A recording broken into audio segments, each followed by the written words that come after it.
Hello সবাইকে। আজকের টপিকে আমরা আলোচনা করব HTML এবং ওয়েব ডিজাইন সম্পর্কে। এই ভিডিওটা হচ্ছে তোমাদের এইচএসসির পরীক্ষার্থী বন্ধুরা অর্থাৎ যারা এইচএসসিতে পড়াশোনা করছো তাদের ভিডিওর একটি অংশ। চতুর্থ চ্যাপ্টারের যে HTML এবং ওয়েব ডিজাইন এটা নিয়ে আমরা আলোচনা করব। সো এই চ্যাপ্টারটা জানার আগে কিছু বেসিক কনসেপ্ট না জানা থাকলেই নয়। তার মধ্যে অন্যতম হচ্ছে HTML এবং ওয়েব ডিজাইন বিষয়টা কি, এটা নিয়েই সম্পূর্ণ চ্যাপ্টারের আলোচনা। সো প্রথমে ফার্স্ট অফ অল যদি আমি বলি ওয়েব বিষয়টা কি, এটা আমার আগে জানতে হবে। তাহলে ওয়েব বিষয়টা হচ্ছে এমন, ওয়েব হলো ইন্টারনেটে ব্যবহার করা একটি পথ বা ইন্টারনেটের একটি অ্যাপ্লিকেশন। অর্থাৎ আমি যে সিস্টেমটার উপর বেস করে আমি ইন্টারনেটে অ্যাক্সেস করব, অর্থাৎ একটা অ্যাপ্লিকেশন, ওই অ্যাপ্লিকেশনের মাধ্যমে যে কোনো একটা ইন্টারনেট সাইটে বা একটা ওয়েবসাইটে আমি প্রবেশ করব, সেটাই হচ্ছে বেসিক্যালি ওয়েবসাইট বা ওয়েব। ওয়েব হলো, আমি আবারও বলছি, ওয়েব হলো ইন্টারনেট ব্যবহার করার একটি পথ। ঠিক আছে? অন্য কিছুই না, ইন্টারনেট ব্যবহার করার একটি পথ এবং ইন্টারনেটের একটি অ্যাপ্লিকেশন, দ্যাটস ইট। আমরা বিষয়টা আরেকটু ক্লিয়ার হব যখন আমরা প্র্যাকটিক্যালি দেখব। এই ক্লাসগুলি খুবই খুবই হেল্পফুল হবে, আমি প্র্যাকটিক্যালি প্রতিটা ক্লাস করানোর চেষ্টা করব। সো HTML এর আমাদের HTML হচ্ছে হাইপার টেক্সট মার্কআপ ল্যাঙ্গুয়েজ। অর্থাৎ হাইপার টেক্সট মার্কআপ ল্যাঙ্গুয়েজ বিষয়টা আমাদের হাতে কলমে শিখতে হবে। অর্থাৎ আমাদের পাঠ্যপুস্তকের আলোকে যে বিষয়গুলি আলোচনা করা হয়েছে সেই আলোচনাগুলি আমরা প্র্যাকটিক্যালিও করব। এতে করে একটা ওয়েবসাইট কীভাবে বিল্ড করতে হয় এবং কয় ক্যাটাগরিতে এবং কয়টা সাব ক্যাটাগরিতে প্রশ্ন হতে পারে সেই বিষয়গুলি নিয়ে আজকের ভিডিওতে আলোচনা করা হবে। এই ভিডিওটা তোমাদের ওয়েব ডিজাইন অর্থাৎ HTML এর একটা অংশ। আমরা স্টেপ বাই স্টেপ প্রতিটা ভিডিও আপলোড করব, অতএব তোমরা খুব ভালো করে খেয়াল করো। তারপর যে বিষয়টা আমাদের চলে আসে সেই বিষয়টা হচ্ছে আমাদের ওয়েব কোন প্রযুক্তির মাধ্যমে গঠিত, এটা আমাদের জানা প্রয়োজন। ওয়েব কোন প্রযুক্তির মাধ্যমে গঠিত, অর্থাৎ the web is made up of which technology. It's very important question. আমাদের দুইটা ধাপে ওয়েব মানে প্রযুক্তিটা গঠিত হয়ে থাকে। নাম্বার ওয়ান প্রযুক্তিটা যদি আমি একটু লেখার চেষ্টা করি, সেটা হচ্ছে নাম্বার ওয়ান নাম্বার ওয়ান হচ্ছে HTML। HTML। তাহলে HTML বিষয়টা কি আমরা অলরেডি জেনে ফেলেছি। HTML হচ্ছে hyper text markup language. And দ্বিতীয় আরেকটি প্রযুক্তির মাধ্যমে ওয়েবসাইট গঠিত হয়, সেটা কি HTTP।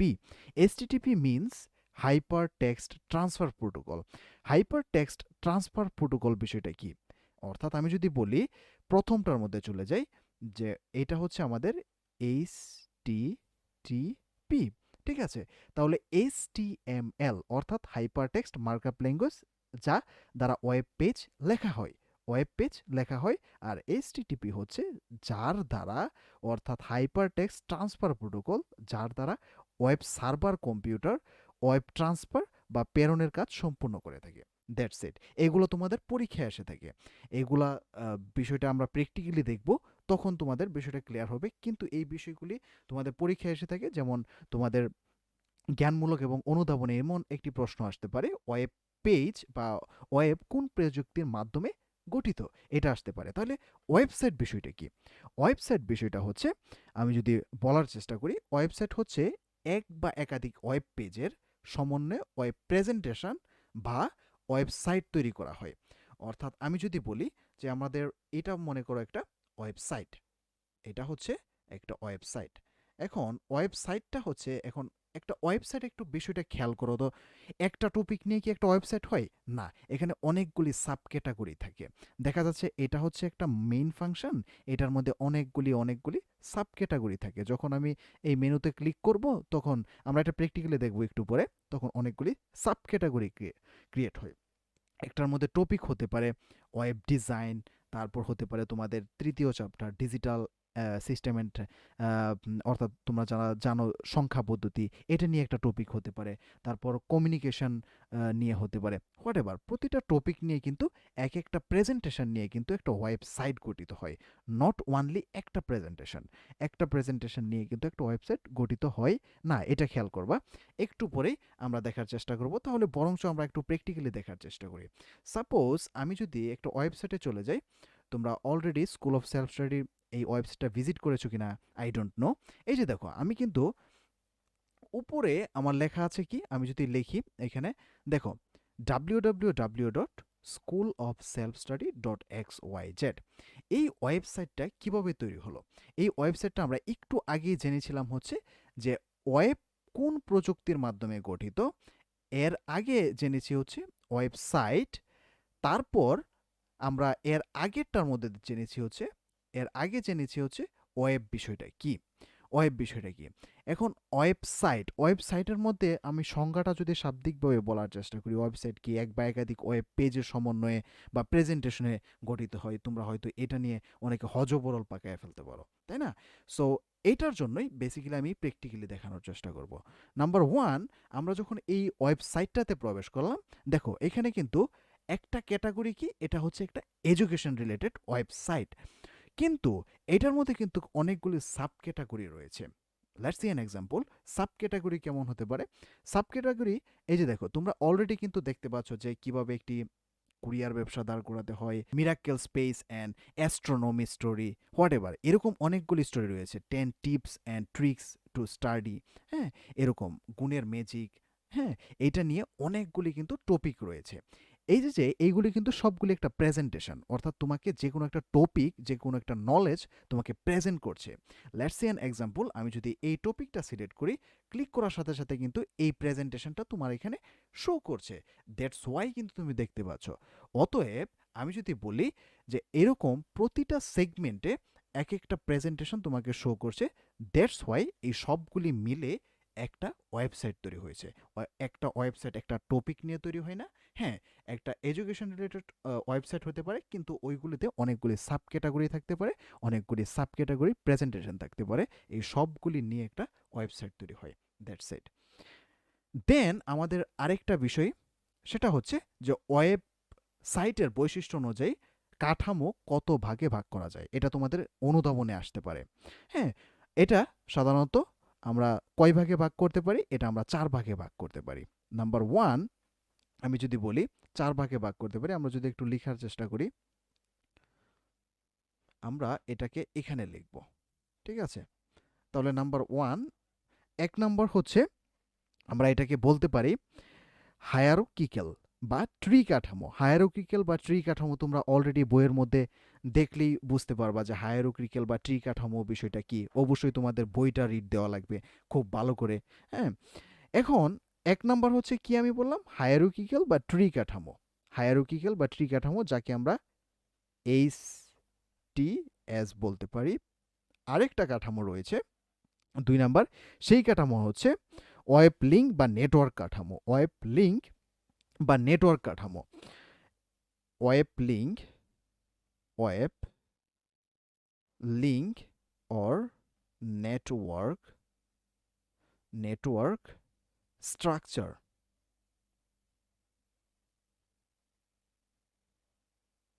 Structure, okay fine.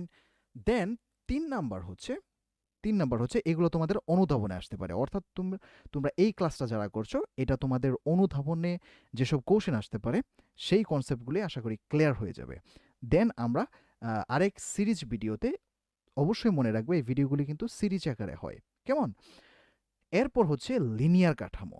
Linear কাঠামো, এইগুলো নিয়েও আমরা আলোচনা করব। লিনিয়ার কাঠামো কি, তারপর হচ্ছে ওয়েব লিঙ্ক বা নেটওয়ার্ক স্ট্রাকচার কি, এইগুলাও। তাহলে linear structure, linear structure, alright. Then 4 নম্বরে আমরা লিখতে পারি হচ্ছে কম্বিনেশন বা হাইব্রিড কাঠামো। কম্বিনেশন,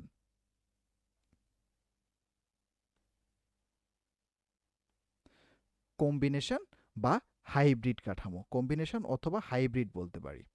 হাইব্রিড, হাইব্রিড কাঠামো। কম্বিনেশন বা হাইব্রিড কাঠামো, হাইব্রিড স্ট্রাকচার। ঠিক আছে, তাহলে আমি যদি বলি সাইটের বৈশিষ্ট্য অনুযায়ী কাঠামোকে কয় ভাগে ভাগ করা যায়। একটা হচ্ছে HTS, হুইচ মিনস হায়ারার্কিক্যাল বা ট্রি কাঠামো। 2 নাম্বার হচ্ছে ওয়েব লিঙ্ক বা নেটওয়ার্ক কাঠামো।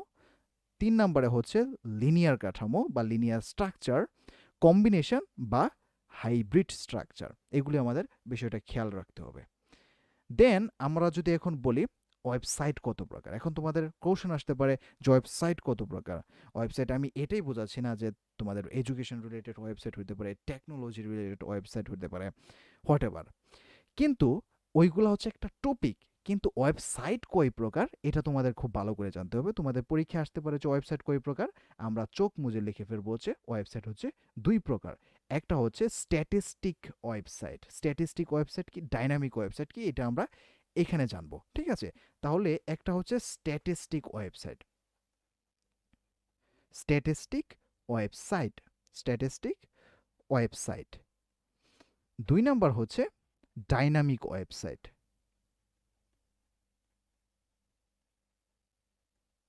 Dynamic website. তাহলে আমরা কি জানলাম, ওয়েবসাইট কত প্রকার, number 1 statistic website, number 2 dynamic website. এখন তোমাদের মনে অনেকের হয়তো প্রশ্ন অলরেডি জেগে গেছে, সেটা হচ্ছে স্ট্যাটিস্টিক ওয়েবসাইট কি এবং ডাইনামিক ওয়েবসাইট কি বা কাকে বলে। স্ট্যাটিস্টিক এবং ডাইনামিক ওয়েবসাইটটা যদি আমরা একটু খুব ভালো করে জানতে চাই, তাহলে হচ্ছে যেই সকল ওয়েবসাইট ডাটার মান পেজে লোডিং বা চালু করার পর পরিবর্তন করা যায় না। বিষয়টা মনে হয় বুঝতে পারো নাই। অর্থাৎ আমি যদি প্র্যাকটিক্যালি দেখাই, এটা হচ্ছে আমাদের school of self study website. এখন এই ওয়েবসাইটে যখন আমরা প্রবেশ করব, যখন আমি এটা পাবলিশ করে ফেলবো, তখন এটাকে আর পরিবর্তন করা যাবে না। Suppose let's see an example, এই ওয়ার্ডটার মাঝে মনে করলা আমাদের ভুল হয়েছে। ঠিক আছে, I understood the same topic the night before the exam and letter I through. অর্থাৎ এই লাইনটার মাঝে সাপোজ ভুল হয়েছে, এখন এটাকে আমরা আর চেঞ্জ করতে পারবো না। তাহলে এটাকে আমরা কি বলতে পারি, এটাকে বলতে পারি আমরা হচ্ছে স্ট্যাটিস্টিক ওয়েবসাইট।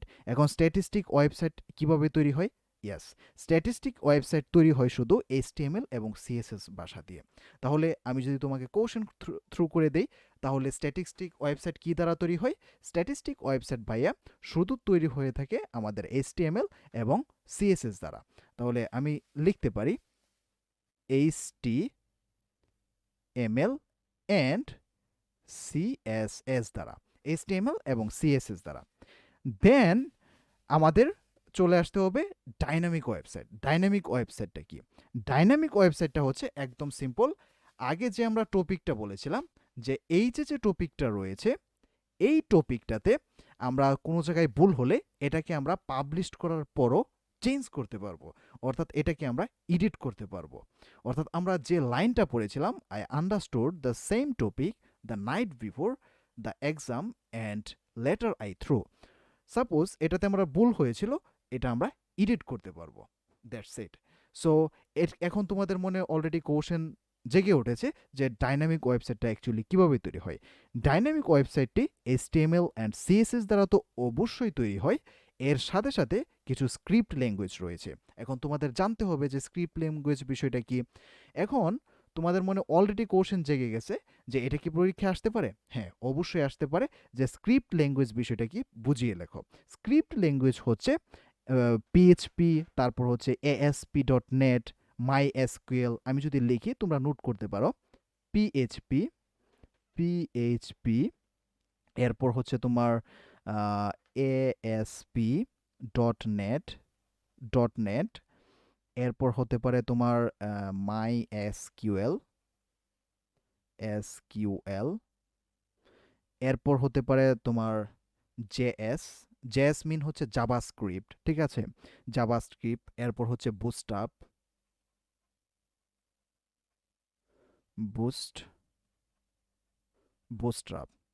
হোয়াটএভার আরও ল্যাঙ্গুয়েজ রয়েছে, ইত্যাদির দ্বারা আমাদের কি তৈরি হয়, ডাইনামিক ওয়েবসাইটগুলি তৈরি হয়।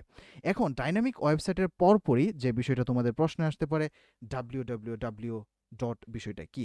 ডাব্লিউডাব্লিউ হচ্ছে আমাদের ওয়ার্ল্ড ওয়াইড ওয়েব, ইন্টারনেট ব্যবহারকারীদের মাধ্যমে পৃথিবীর ভিন্ন স্থানে যে কম্পিউটারগুলোতে তথ্যের ভাণ্ডার রয়েছে তার যে কোনো একটিতে বা কোনোটিতে পৌঁছাতে এটি সাহায্য করে, অর্থাৎ ওয়ার্ল্ড ওয়াইড ওয়েব।